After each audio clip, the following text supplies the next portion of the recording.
Baiklah, Assalamualaikum warahmatullahi wabarakatuh. Perkenalkan, nama saya Aura Riantisari. Saya berasal dari kelas G. Pada kesempatan kali ini saya akan menjelaskan materi tentang materi bidang 1, yakni pendidikan dan pelatihan. Pendidikan adalah proses pendewasaan dengan memberikan pengajaran yang bertujuan untuk mengembangkan attitude atau pembinaan.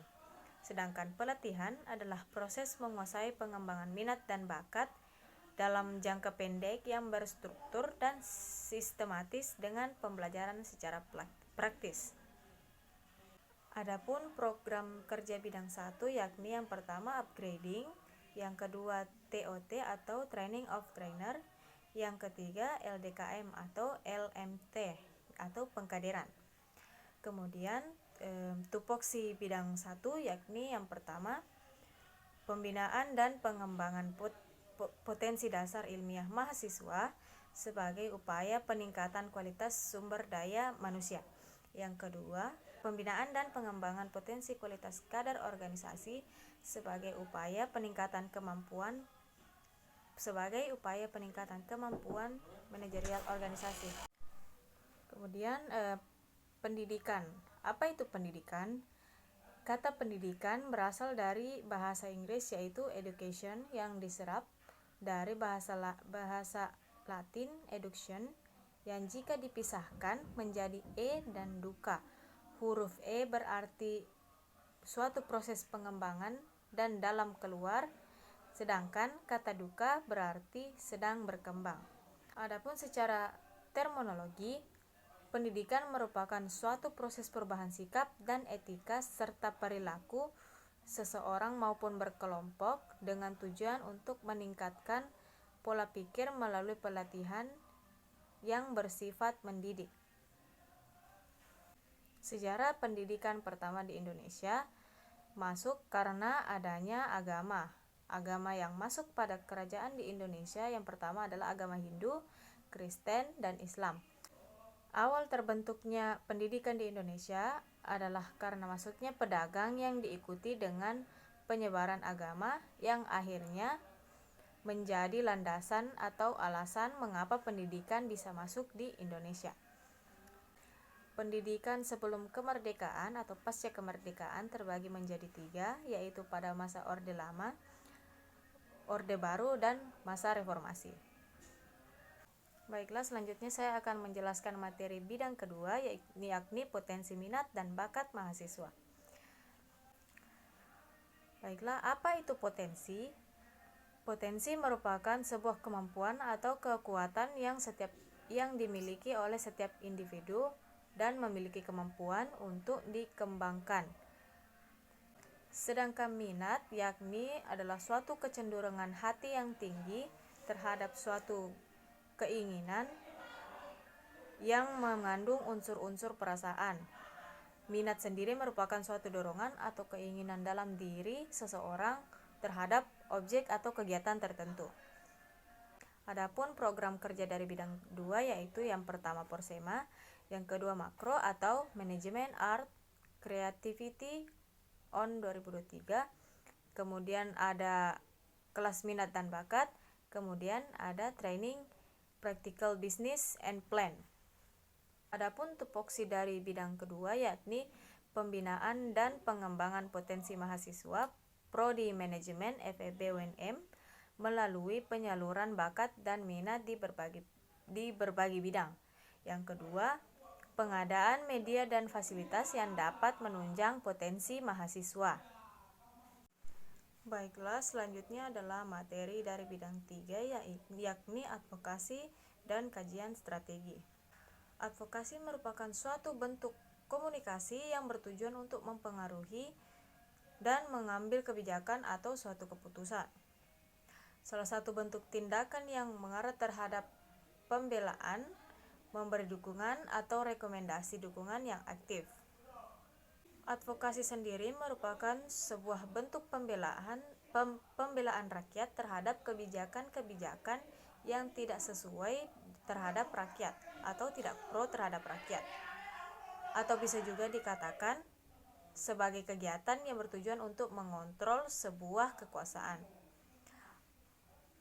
Fungsi advokasi sendiri yakni untuk mengembalikan semua hak-hak rakyat, baik itu hak penghidupan, hak keberadaan yang dijegal,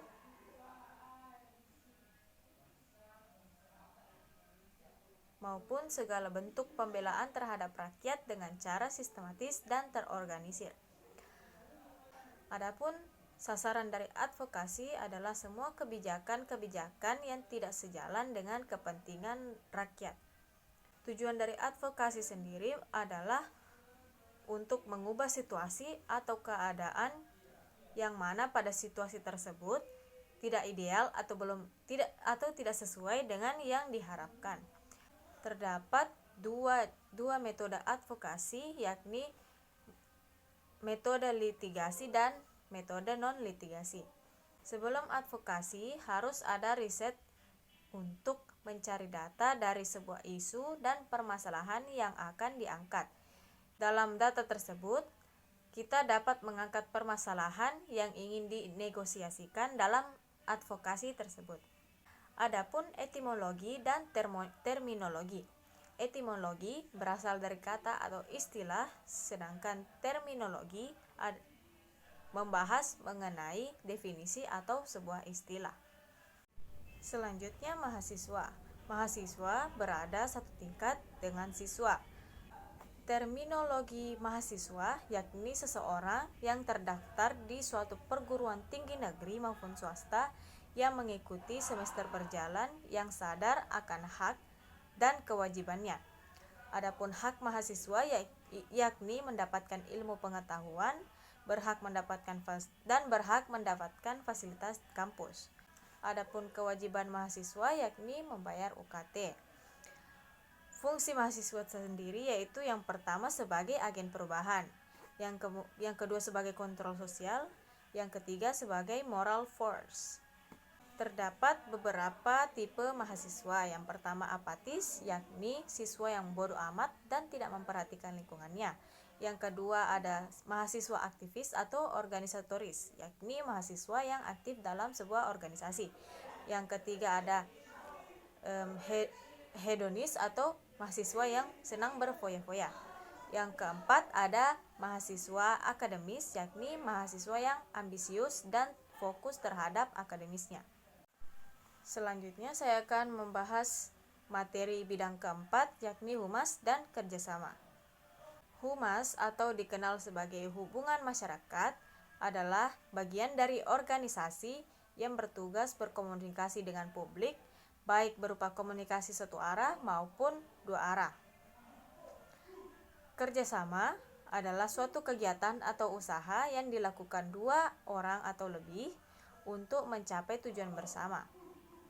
Tugas pokok dan fungsi dari bidang keempat yakni yang pertama, menjadi fungsi manajemen yang membentuk dan mengelola hubungan yang saling menguntungkan antar organisasi, birokrasi, dan masyarakat. Yang kedua, pengadaan media dan fasilitas guna menunjang penyampaian serta penyebaran informasi. Adapun program kerja dari bidang keempat,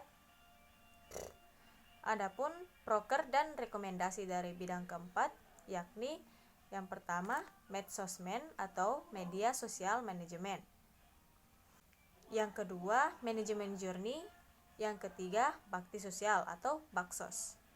Adapun rekomendasi dari bidang 4 yakni yang pertama family gathering, yang kedua podcast atau podsman.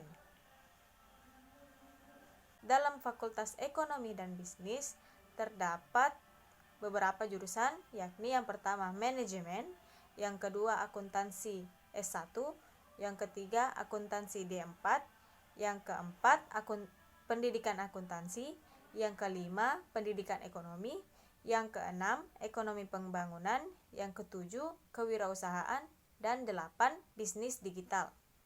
Adapun beberapa fakultas yang ada di Universitas Negeri Makassar yakni yang pertama Fakultas Seni dan Desain, yang kedua Fakultas Bahasa dan Sastra, yang ketiga Fakultas Teknik, yang keempat Fakultas Matematika dan IPA, yang kelima Fakultas Ekonomi dan Bisnis, yang keenam Fakultas Ilmu Sosial dan Hukum. Yang ketujuh, Fakultas Ilmu Keolahragaan dan Kesehatan. Yang kedelapan, Fakultas Ilmu Pendidikan. Dan kesembilan, Fakultas Psikologi. Adapun biro dari Hima Manajemen FEB UNM, yakni yang pertama MP Equilibrium FEB UNM, yang kedua Maekpa FEB UNM, yang ketiga SCLDF Al-Huda FEB UNM, yang keempat KMM Asyamil FEB UNM. Adapun lembaga kemahasiswaan se-FEB UNM yakni Maperwa FEB UNM, BEM FEB UNM, Hima Manajemen FEB UNM, Himapsi FE UNM, Hima Aksi FE UNM, Hima Dipa FE UNM, HMPS Pendidikan Ekonomi FE UNM, Himposep FE UNM, Hima Wira FE UNM, dan Hima Bisdik FEB UNM. Selanjutnya saya akan membahas mengenai sejarah Hima Manajemen FEB UNM. Sejarah merupakan sesuatu peristiwa yang terjadi di masa lampau. Sejarah sendiri berasal dari bahasa Arab, yaitu syajaratun, yang berarti pohon, di mana pohon tersebut mendefinisikan akar sebagai masa lalu, batang sebagai masa kini, dan daun sebagai masa depan. Kenapa dikatakan himpunan? Karena himpunan berarti suatu perkumpulan orang-orang yang berada dalam suatu lingkungan yang sama. Nah, kapan Hima Manajemen dideklarasikan? Hima Manajemen dideklarasikan pada tanggal 14 Oktober 1999. Sebelum bernama Hima Manajemen, terdapat beberapa nama, yakni yang pertama HMPSM Manajemen FEIS, HMJ Manajemen FEIS, BMJ dan MPMJ, HMJ Manajemen FE, dan Hima Manajemen FE 2012 sampai sekarang. Hima Manajemen FEB UNM bertempat di Fakultas Ekonomi dan Bisnis Universitas Negeri Makassar. Kedudukannya yakni sebagai lembaga kemahasiswaan tingkat prodi dan merupakan kelengkapan non-struktural prodi manajemen. Adapun asas dari Hima Manajemen yakni berasaskan Pancasila. Kenapa? Karena Pancasila merupakan hukum tertinggi yang ada di Indonesia. Adapun tujuan dari Hima Manajemen yakni terbinanya kesadaran intelektual, spiritual, emosional, dan sosial mahasiswa, serta sebagai wadah tridharma perguruan tinggi yang turut bertanggung jawab terhadap tatanan masyarakat kampus yang ilmiah dan religius yang menjunjung tinggi norma dan moralitas agama.